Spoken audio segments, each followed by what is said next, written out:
আমি তোমাকে ভালোবাসি তেলেগু আচ্ছা নেনু নিন্নু প্রেমিస్తున్నాনু ভাই আপাতত দেশে ভালো মতো কাজ করি আর আমার তেলেগুকে আমি আরেকটা আমার সেকেন্ড হোম বলি সেখানে কাজ করি বাকিটা পরে আল্লাহ আল্লাহ ভরসা দেখা যাবে আমার প্রথম মুভির নাম হচ্ছে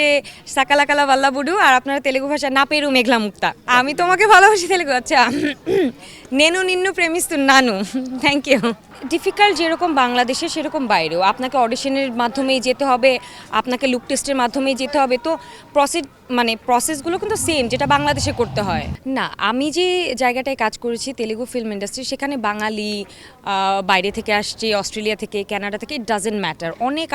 আপনি দেখবেন সাউথ ইন্ডিয়াতে অনেক অ্যাক্ট্রেসরা আছে যারা বাইরের foreigner they don't treat like them like as বাইরে থেকে আসা বা ফরেনার আর্টিস্ট নো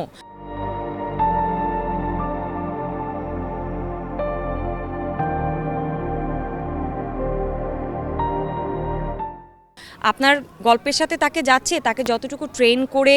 তাদের করে নেওয়া সম্ভব তারা সেটা করছে তো ওই জায়গা থেকে তারা আসলে ওই ভেদ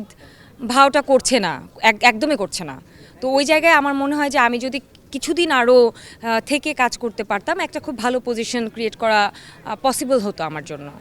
আমার যেমন গত খেলাটা আমি দেখেছিলাম হচ্ছে রাজভাইদের খেলাটা যেখানে সিয়াম ওরা খেলেছেন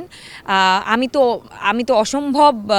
ম্যাসমারাইজড হয়ে গেছি হচ্ছে পাবেল ভাইয়া আর হচ্ছে পার্থর খেলা দেখে তো আমি বলবো যে আমি যেহেতু ওই জায়গাটায় খেলা দেখেছি আমার ওদের খেলা ভীষণ ভালো লেগেছে আবার অ্যাট দ্য সেম টাইম ওই দিন আবার বোলিং করছিল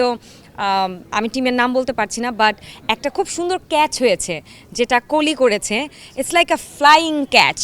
তো দুই জায়গা থেকে আমি বলবো ওই খেলাও আমি এনজয় করেছি ওদেরটাও আমি এনজয় করেছি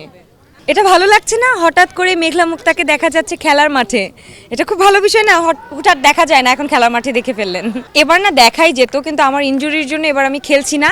এবং আমি অর্গানাইজারদের কাছে অনেক বেশি কৃতজ্ঞ কারণ হচ্ছে আমরা সবাই যে যার জায়গা থেকে তো কাজ নিয়ে এতটা ব্যস্ত এতগুলো আর্টিস্ট একসাথে একই জায়গায় একটা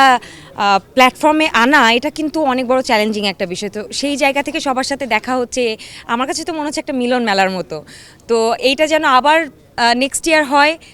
হলে অবশ্যই আমাকে প্লেয়ার হিসেবে দেখতে পাবেন আজকে আমি সবাইকে চিয়ার আপ করতে আসছি যতটুকু এনজয় এখন করছি ডেফিনেটলি যারা প্লেয়ার মাঠে খেলে ওটার তো ফিলিংসটা আসলে যারা ওখানে খেলছে এটা ডিফারেন্ট বাট আমি সেই জায়গা থেকে খেলা দেখতে এসেও আমার কাছে মনে হচ্ছে যে আমি একজন প্লেয়ার আমি চিয়ার করছি আমি 6 দেখলে আমার মনে হচ্ছে যে ওইটা হয়তো বা আমি মেরে ফেলেছি এরকম একটা বিষয় প্রশ্নই আসে না এটা ডিপ্লোম্যাটিক অ্যান্সারে যাবে কারণ হচ্ছে প্রতিটা টিমে কেউ না কেউ পরিচিত ভাই ব্রাদার সিনিয়র্স যারা খুব কাছের মানুষজন এরা তো ডিভাইডেড হয়ে গেছে এখন একটা টিমকে সাপোর্ট করা ইটস কোয়াইট ইম্পসিবল যেটা আমি পারবোই না আমি সব টিমকে সাপোর্ট করতে এসেছি